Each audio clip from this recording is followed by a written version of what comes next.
Hi everybody and welcome to my channel. Don't forget to like and subscribe.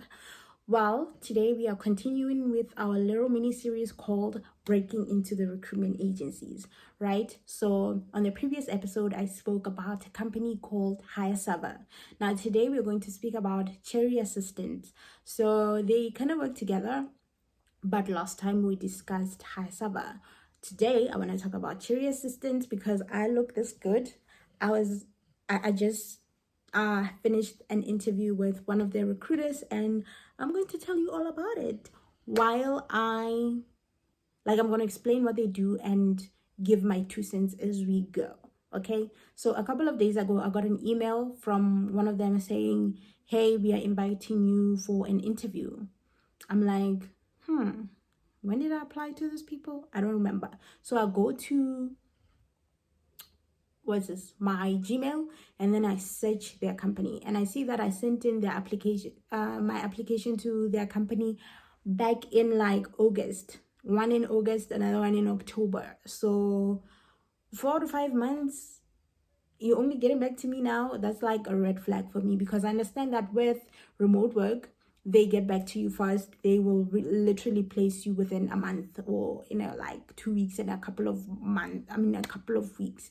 Okay, so when a company takes this long, that's like a red flag for me. So I wasn't very much keen on on booking a date, because I was like, what is wrong with these people? But I kept on going back to their link to check if there are any days available, and there is like days available. They keep on having days available on their calendar. So maybe that's on me. You'll know why in a minute. So I decided to book the interview for today. Today is Wednesday the 28th, and right now it's 10 p.m. It's almost 11, but my interview was for 10 p.m. Okay, so I show up, and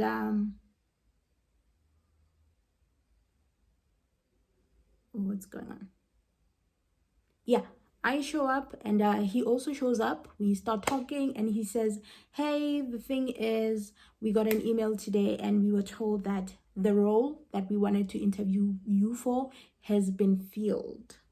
So I'm just gonna continue with an interview with you for future roles. I was like, okay, we can continue with that. But I was thinking, could it be my fault that I didn't book an interview quickly, or what is it? What's happening? So that's that. We had an interview for like 15 minutes. He was asking me what I was doing. He had my CV with him. And honestly, when you're applying for a job, you make sure, if you don't do this, make sure you do it. You need to tailor your CV to match what they want on the job, right? So when he says, I have your CV with me here, I was stressed, like, what did I put there? And then he said, your last job, you said it ended on such and such a time. What have you been doing since that time? And I told him that I've been freelancing. Ding, ding, ding, ding, light bulb, take notes. I've been freelancing, and I am looking to find a full-time and a more stable work, not just short-term clients. This is going to take you far, because when you put it like this, it means you've been working with all of the different things that they want on the job description, so it just puts you in a good light. If I were you, I would take this thing. Okay, anyway, yeah. And then during the call, he tells me about the job, and that their time zones are usually EST. They work with American clients, and it's usually EST. And he asked how I feel about that, and I said, all of my clients are always EST, so I know EST and I work EST all the time. I'm not saying you should lie on your applications, but do what you will with this information. And what pissed me off is when he started talking about the rates. If you don't know, the rand has gotten stronger to the dollar, and this has been stressing me out for such a long time, because literally in December it was 18 rands to the dollar. Right now it's like 15. Are you kidding me? The last time it was 15, it was when I was starting my teaching English online, and that was exciting for me. M- Imagine my excitement when it kept going higher, higher, higher. Now it's going low. I don't know what that means for people who are working remotely and earning in dollars. That's problematic. So I mentioned that to him, and we just started laughing about it, like, we would rather have the rent be weaker.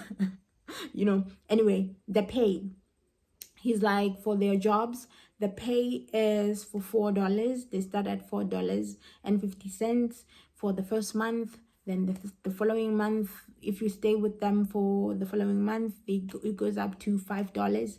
And after 6 months, it goes up to, I think, $6. And I was like, I've seen on other job boards the same type of job, the same type of role and responsibilities for way more. This is a platform called JobRack. I've made a couple of videos about JobRack, and this is for the same type of jobs. Executive assistants. See, this job, it says 2,000 to 2,500 USD per month.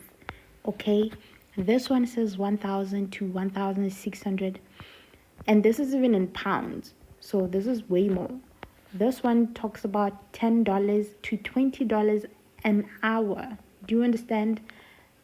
That is why I feel like $4 is really, I don't understand that one.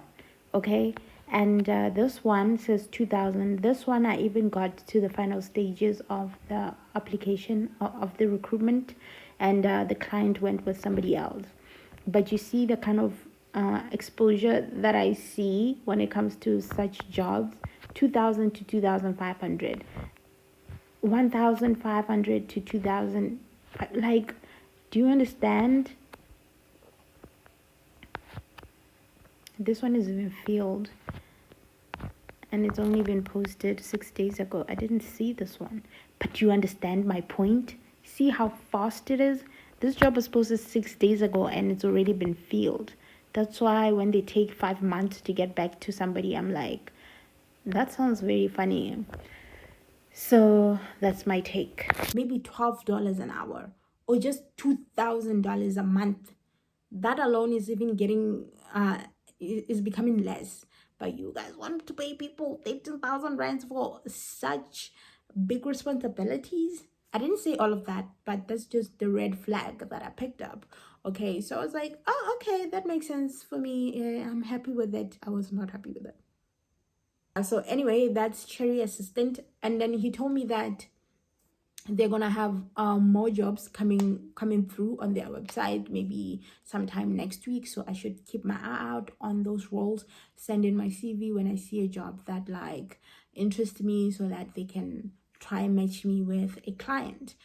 What I would say about them is that you can give them a try if you're like entry level or you just want to start up. And I'm not sure about the pay, you guys. I don't get how they can pay you so little while other people can pay you so much for the same type of thing. Am I tripping? Maybe I'm tripping. Anyway, thank you so much for joining, and yeah, don't forget to like and subscribe. Bye.